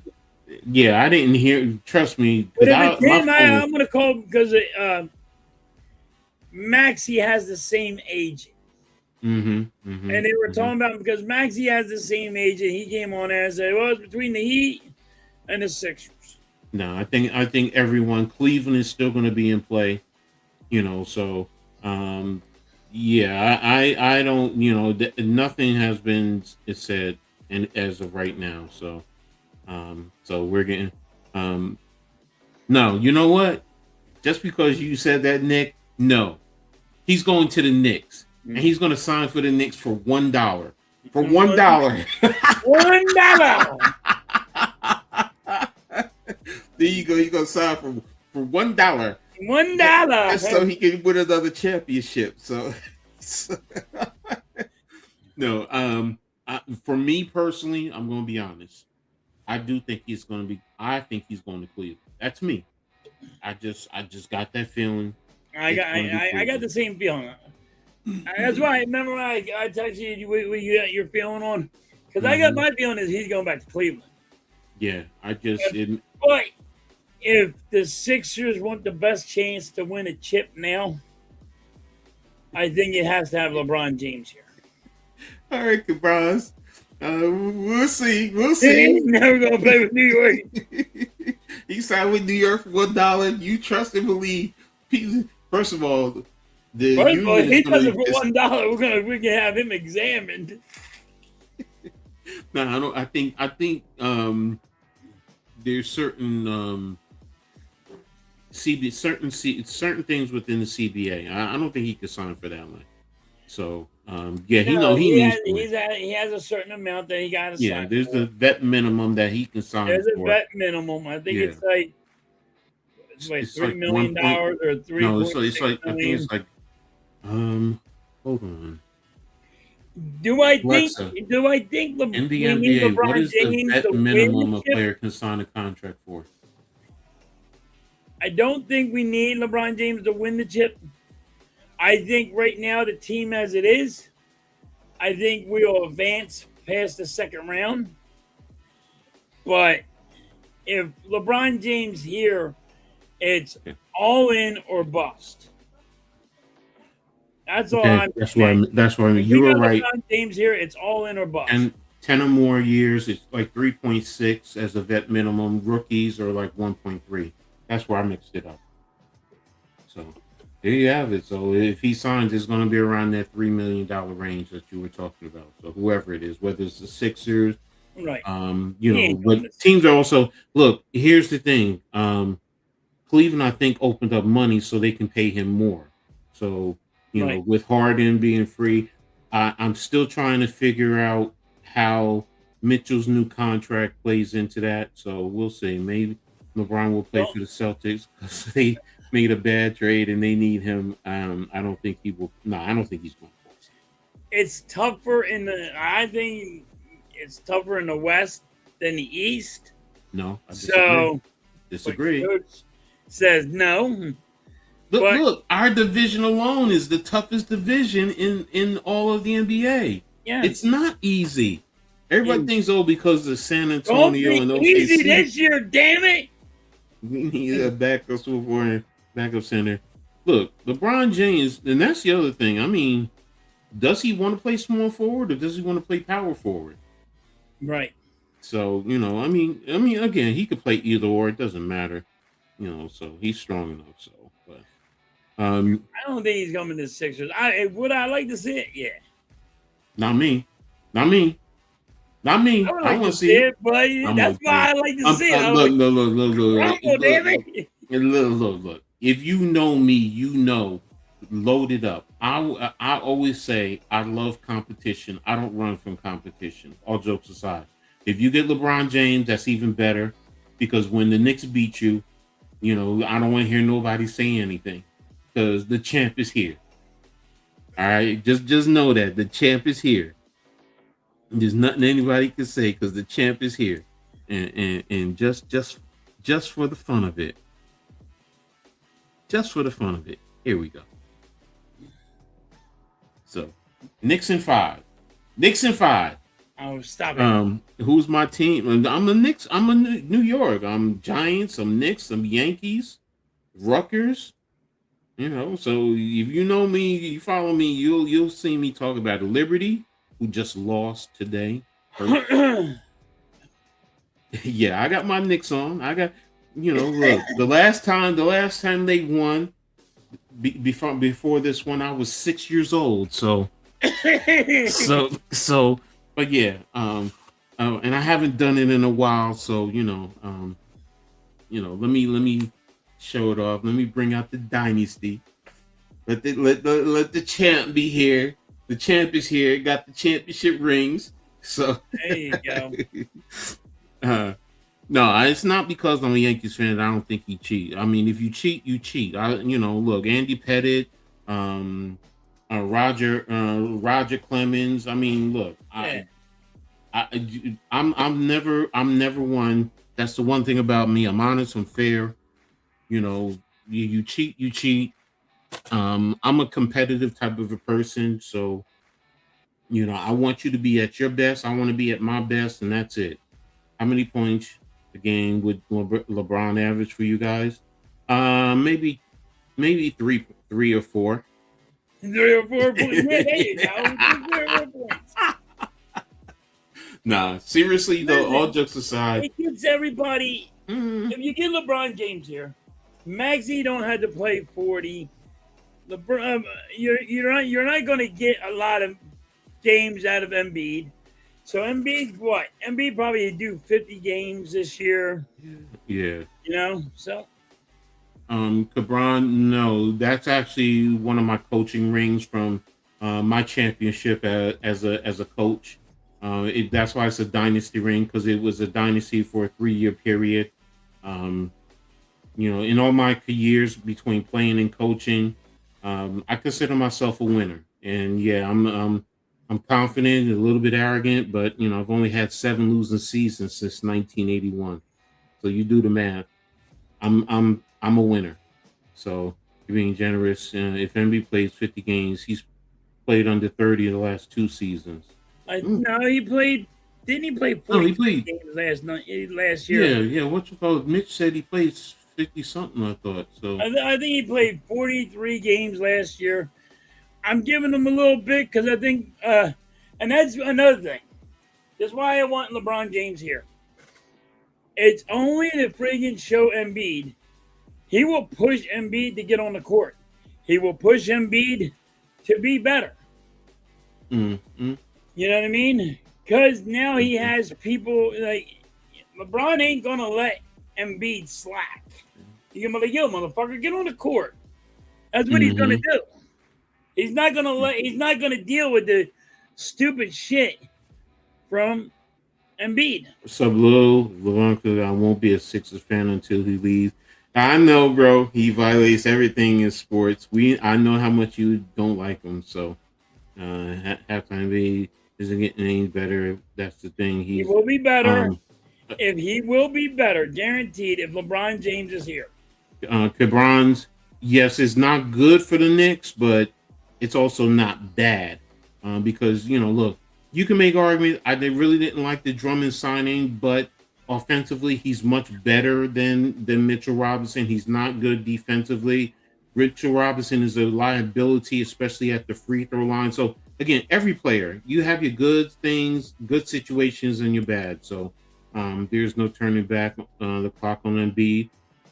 Well, I somebody has that magic fountain of youth juice, so you don't get worried about Embiid this year. LeBron constantly sits out games and is the biggest diva in sports. You guys talk about him in a way that is completely disconnected from reality. Okay. And I'm just gonna sit back and watch the shit go down and watch the rap. Look, bro. I'm not Lou, I'm not a Sixers fan. What does my son say? So look, the shit go down. We all said it. Going to the Celtics. Embiid can be MVP again. If we sign Bugs Bunny, hopefully he brings stuff. Yeah, sure. All right. Halftime. What do you got? Are you streaming the Phillies game tonight? Yeah, I am streaming the Phillies game. Okay, what time is that one? And that is 6:10. All right. What about tomorrow? I'm gonna try.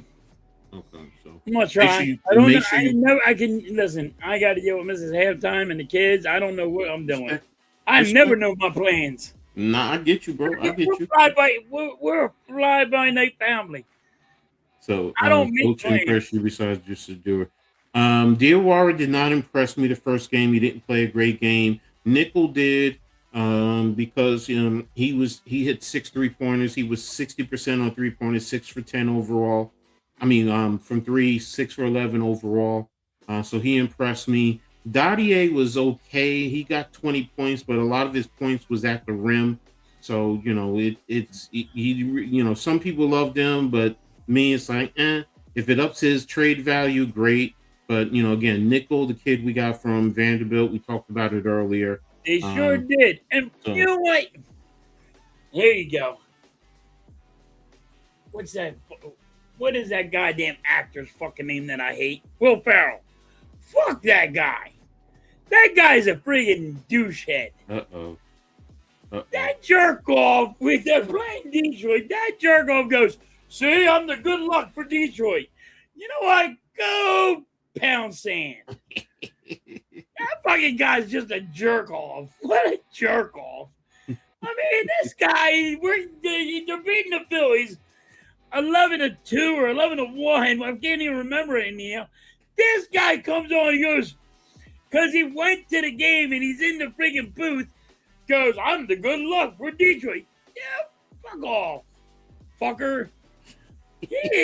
Will Prowse sucks ass. He really does. Check my ass where everybody likes that guy as an actor. You know what? Yeah, he sucks. He really does. All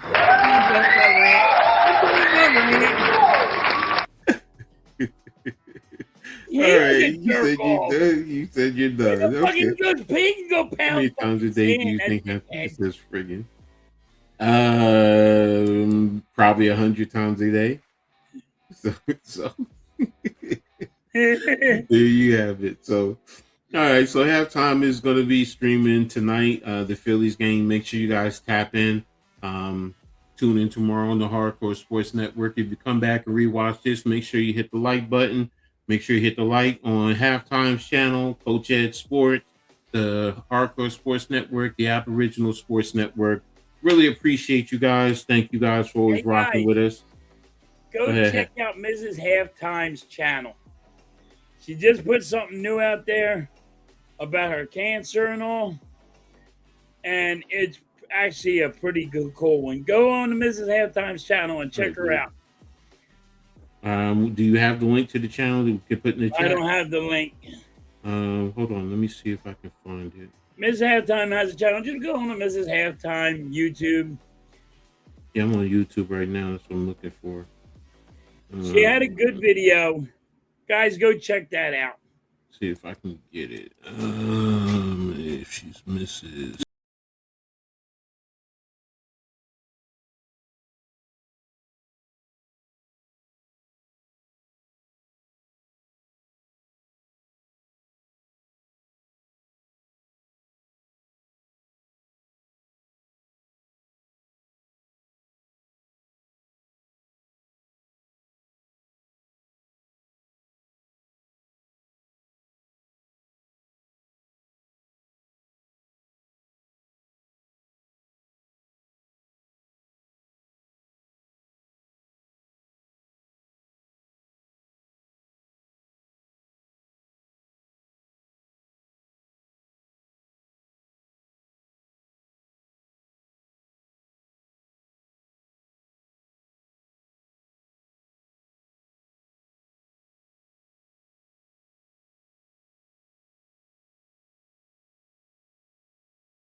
Dies down. She put a clip up with a neurosurgeon, so she's going to do another one. Keep fighting, Mrs. Halftime. We got your back. You know that. So make sure y'all, follow her. Go ahead, follow her. So I put it in there for you guys. So no excuses. So take the family to Chalice. I hope I said it right. Such good news. So you guys are great, phenomenal. So thank you guys all for the support. But we're gonna get ready to get up out of here. So again, halftime is later today. You know me with my routines. I'm definitely gonna be doing reading Attack on Monday. Got some things I got to get off my chest. Tuesday got the W. Wednesday got basketball with the pick and roll, as well as with my brother with Heart of the City. So we got a lot of stuff. Yankees have drafted Hunter D's pitcher with the 31st pick. Okay. So thank you, Victor, for that update, man. Appreciate it. So thanks for the update. with that, we're ready to get up out of here, man. Everybody have a great Saturday. Enjoy the weather. Stay cool. Be with family. Enjoy your time. Coach, do you do WNBA? Yeah, I do WNBA. I have a show Tuesday night. Courtside View in the W with me, Leaf, and the Man Cave. We sit down, talk WNBA. We also stream games, Liberty games for the most part. So those women are physical, ain't they, Coach? Those women basketball ones are physical, ain't they? Yeah, they're physical. Yeah, they get at it. I love the freaking pushing and the attitude. Yeah. And don't worry, Philly's getting their team in 3 years. I think you got Cleveland, Detroit. It's either Detroit or Cleveland, Detroit, and then Philly. So, but they'll be getting, and that's what we need in the W. So it opens up more opportunity. I love the W. Been following it since day one. So, and I follow all teams, but I'm a Liberty fan, definitely. That's where my biggest passion. But I also love the game. I love the women. They're more fundamentally sound, so I just love it. Let's do some fine ass women out there. So, woo, yeah, baby. So, definitely Aja Wilson. Yeah, she's one of them. Aaliyah Boston. So, Cameron Brink out in LA. She can put some of that cream in this chocolate right here. That's for sure. So, but yeah, I'm not going to go too far. But yeah, I definitely do follow the W. Love the WNBA. Love the game. I just see some of the fighting that's going on. I'm like, ooh, yeah, they get physical.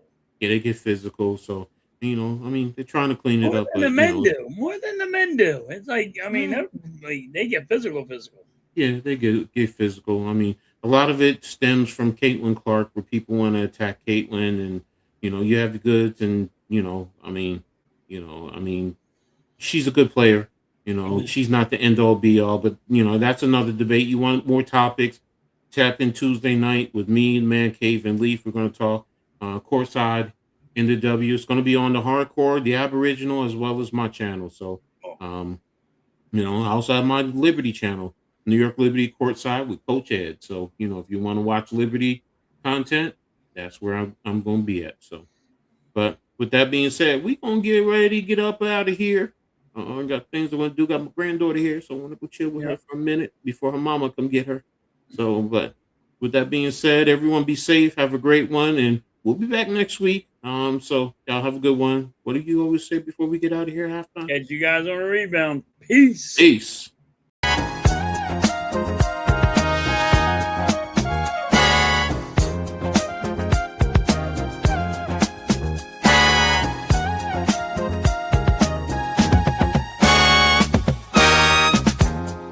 Gather round for the halftime chat.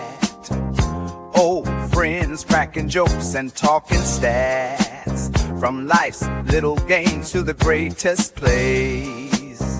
Love and the stories from the old glory days.